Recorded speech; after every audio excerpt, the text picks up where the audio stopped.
जोहार, झारखंड बोलेगा में आपका स्वागत है। और आज हम मौजूद हैं एक ऐसे शख्सियत के आवास पर जो झारखंड में एक जाने माने नाम है, और इनका नाम है बंधु तिर्की, श्रीमान बंधु तिर्की जी, जो पूर्व में शिक्षा मंत्री भी रहे हैं और वर्तमान में मांडर विधानसभा से ये विधायक हैं। और ये जो है जन सरोकार के मामलों को उठाने का काम विधानसभा में करते हैं और लोगों के हित में हमेशा ये खड़े रहते हैं। तो इनसे जानते हैं कि 15 तारीख को इन्होंने आगाज़ किया है कि जितने भी अंचल कार्यालय हैं उनका घेराव करना है। तो आइए जानते हैं कि किस मकसद से अंचल कार्यालय का घेराव करने का कार्यक्रम इनके द्वारा आह्वान किया गया है, आहूत किया गया है। 15 सितंबर को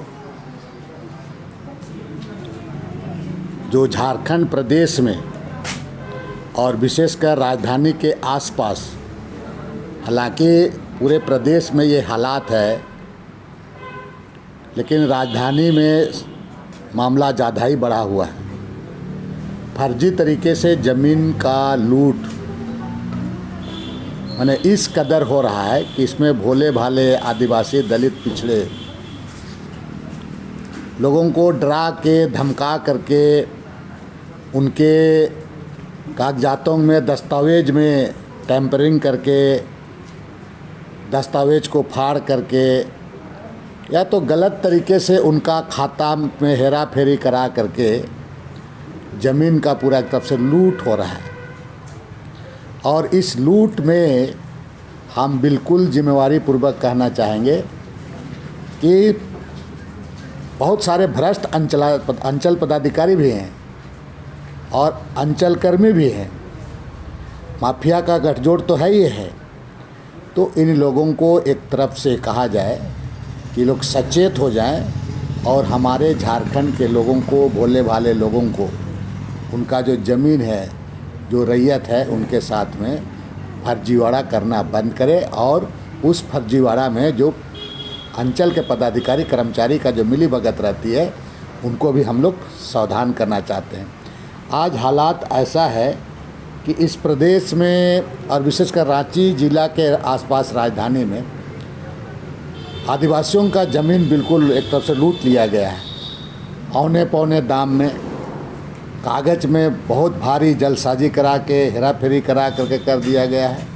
तो ये बहुत चिंता का विषय है। इसीलिए हमने 15 सितंबर को झारखंड जनाधिकार मंच, आदिवासी सेना, CNT एक्ट, SPT एक्ट बचाओ मोर्चा के बैनर तले पूरे राजधानी में आपका टोटल आपका जो 18 आपका 22 आपका अंचल हैं, 4 आपका शहरी अंचल हैं, 18 आपका ग्रामीण इलाके में है।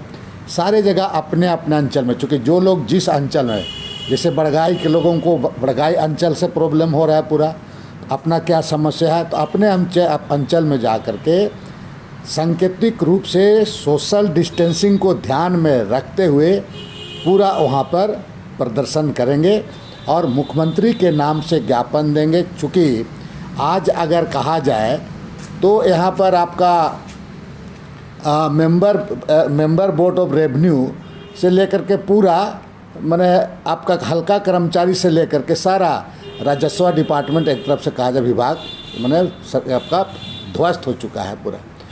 एक तरफ से भारी ऑनलाइन में भी भारी गड़बड़ी है। पूरा किसी का ज़मीन को 5 एकड़ के जगह 0 बता दे रहा है, नाम में बहुत हेर फेर किया गया है। पूरा रजिस्टर में आपका पंजी 2 फाड़ दिया गया है पूरा ही करा करके।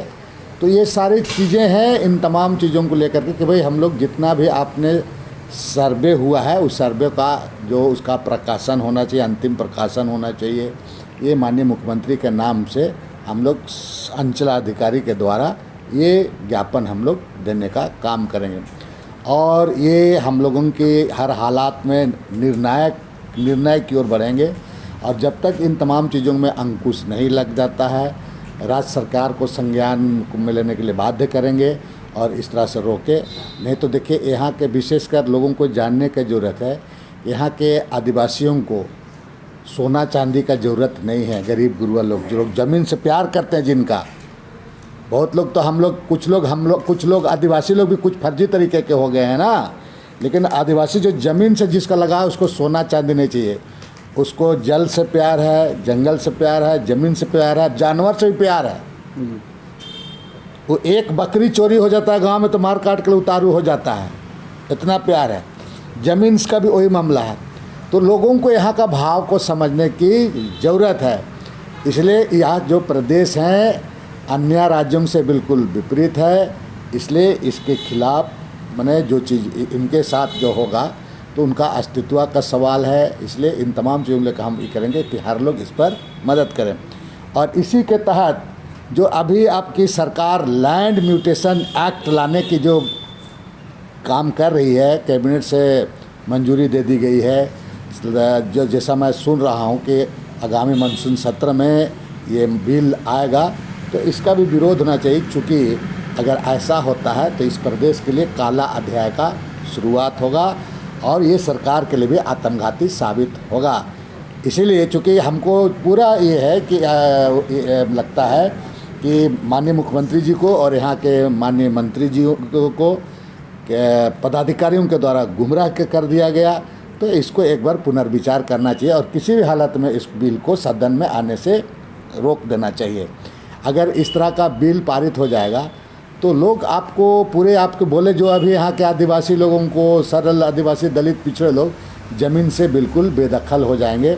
अपने मामले को लेकर के कहीं वो लोग कंप्लेन नहीं कर पाएंगे और कंप्लेन करने के लिए उसको सरकार के पास आना, डीसी के पास आना, ये चीज़ें नहीं हो जाएगा और नहीं हो पाएगा, प्रैक्टिकल नहीं हो पाएगा। और आप एक तरफ से कहा जाए इस तरह से करके पदाधिकारियों को आप ज़मीन लूटने का खुला छूट देंगे पूरा।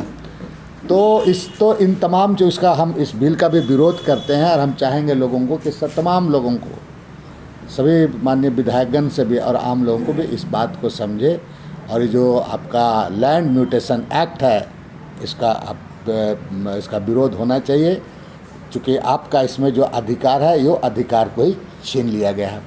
पूर्व की सरकार आपका रघुवर दास की सरकार थी, वो आपका रेवेन्यू प्रोटेक्शन बिल वो लाने के लिए प्रयास किया, लेकिन उनके मंत्री लोगों ने विरोध किया। हमारे यहाँ पर किस तरीके से पदाधिकारी गुपचुप तरीके से इस बिल को पारित करा लिया और इतना गंभीर विषय, ये बहुत चिंता का विषय है। तो ऐसे पदाधिकारियों पर भी ध्यान रखने की ज़रूरत है। जी, बहुत अच्छा। और इसमें सबसे बड़ी सवाल है कि वर्तमान में जो जेएमएम और कांग्रेस और राजद की सरकार है गठबंधन में, उन्होंने बहुत सारे वायदे किए हैं जनता को और उसके बल पर जो है आज सरकार मुख्यमंत्री हेमंत सोरेन की अगुवाई में बनी है। तो पिछले सरकार में एक मामला जो उठा था वो दखल दिहानी का भी मामला था और जब किसी के साथ अन्याय होता है तो न्याय के मंदिर न्यायालय में जाते हैं और न्यायालय में उनको आदेश पारित होता है और 4000 ऐसे आदेश पारित हुए हैं जिसमें आदिवासियों को ज़मीन वापसी की आदेश मिली है न्यायालय के द्वारा। तो इस संबंध में जो है जो न्यायालय के द्वारा जो आदेश दे दिया गया फिर भी उनको ज़मीन वापसी अभी तक नहीं हो पाई है। तो इस बारे में, क्योंकि कांग्रेस भी सरकार में है, आप भी सरकार में हैं, तो आप इस मामले में क्या कहना चाहेंगे? देखिए, माननीय न्यायालय के द्वारा जो दखलदहानी में जो आदेश पारित हुआ है लंबे समय से लंबित है। मैं राज्य सरकार को भी इस पर याद दिलाऊंगा और आपके चैनल के माध्यम से भी दिलाना चाहूँगा कि जितने भी ऐसे मामले हैं उस मामले को एक विशेष टास्क फोर्स लगा करके उसको हर हालत में दखल दिलाए, क्योंकि लोगों को सरकार से बहुत उम्मीद है और हमको मुख्यमंत्री जी बहुत चीज़ को करना चाहते हैं, लेकिन फिर भी कहीं ना कहीं से कुछ लोग मुख्यमंत्री पर मैंने एक तरफ से कहा जाए कि गलत ये से उसको मैंने प्रभावित करना चाहता है। तो माननीय मुख्यमंत्री जी को भी मैं इस संबंध में उसको थोड़ा, चूँकि जिन लोगों के द्वारा जिन लोगों के मत से उनको यहाँ कोई कुर्सी मिली है, तो निश्चित रूप से मुख्यमंत्री जी से भी मैं आग्रह करूँगा कि ये ज़मीनी हकीकत सबको समझते हुए इस तरह का जो कुछ निर्णय है उसको लेने की आवश्यकता है। इन चीज़ों को, तमाम चीज़ों को मैं निश्चित रूप से उसके पास उसको अवगत कराऊंगा, क्योंकि अभी कोरोना है और कोरोना के चलते थोड़ा सोशल डिस्टेंसिंग को ध्यान में रखा जा रहा है। हालांकि मुख्यमंत्री जी बहुत चीज़ों में मैंने कहा संवेदनशील है और हमको देखे हैं, संवेदनशीलता भी उन्होंने दिखाई है। तब है कि कुछ लोग बहुत तरीके से उसको एक तरफ से कुछ लोग हैं उस पर भी पैनी नज़र रखा जा रहा है। लेकिन मैं फिर एक बार मेरा प्रयास होगा, अगर माननीय मुख्यमंत्री जी किस तरह से चूक कर देते हैं तो आने वाले दिन के लिए ये अच्छा नहीं होगा, राजनीतिक रूप से अच्छा नहीं होगा। जी, अभी सबसे बड़ा और एक सवाल है आदिवासियों के बीच में जो वर्षों से उनकी मांग है, और कांग्रेस में चूंकि आप हैं और सरकार में भी कांग्रेस है, और प्रदेश अध्यक्ष जी से भी हमारी बात हुई थी कांग्रेस की, और उन्होंने कहा था कि उनके मैनिफेस्टो में, घोषणा पत्र में सरना कोड था, और मानसून सत्र आने वाला है, लोगों की आकांक्षाएं इस सरकार से बहुत ज़्यादा हैं, वो विश्वास कर रहे हैं कि इस सरकार में उनकी जो आकांक्षाएं हैं वो पूरी होगी। तो इसको लेकर पूरे सामाजिक संगठन जो है एकजुट होकर आवाज़ उठाने का काम कर रहे हैं, और वो चाहते हैं कि सरना कोड इस मानसून सत्र में पारित हो। तो चूंकि आप कांग्रेस में हैं और कांग्रेस के मैनिफेस्टो में भी ये चीज़ इंगित थी, ये था, तो इस संदर्भ में आप क्या कहना चाहेंगे झारखंड की जनता को? आदिवासी सरना धर्मावलंबियों का एक लंबे समय से लंबा संघर्ष इस सरना कोड को मांग को लेकर के करते आ रहे हैं, और ये सही बात है कि तमाम राजनीतिक पार्टी के चुनावी एजेंडा, चाहे वो पार्लियामेंट का चुनाव हो या असेंबली का चुनाव में, ये एजेंडा रखा जाए, और इनका मांग बिल्कुल जायज़ है। इसको लंबा समय तक लटका के नहीं रखा जा सकता है। आखिर इससे क्या हो रहा है कि इनका हकमारी हो रहा है इसका, और हम हर लोग जब आदिवासी की बात करते हैं तो फिर इसकी जेन्युइन मांग है, इसको निश्चित रूप से होना चाहिए। और सरकार भी, मुझे विश्वास है, संवेदनशील दिखाई है इसमें, चूँकि पूर्व में भी माननीय मुख्यमंत्री जी भी इस पर वक्तव्य दे चुके हैं सरना कोड के संबंध में कि मैं इस बिल को पारित करा करके केंद्र सरकार को भेजेंगे। कांग्रेस के प्रदेश अध्यक्ष डॉक्टर रामेश्वर उरांव जी का भी बयान हमने देखा है कि उन्होंने भी सहमति जताई है उसमें खुले मन से। तो जब सारा सहमति है तो इस बार इसी सत्र में बिल ला करके इसको पारित करा करके केंद्र सरकार को भेज देना चाहिए। ऐसे में मानसून सत्र में निश्चित रूप से इस बात को जोरदार तरीके से उठाऊंगा, और इसके लिए मेरी पूरी तैयारी भी है।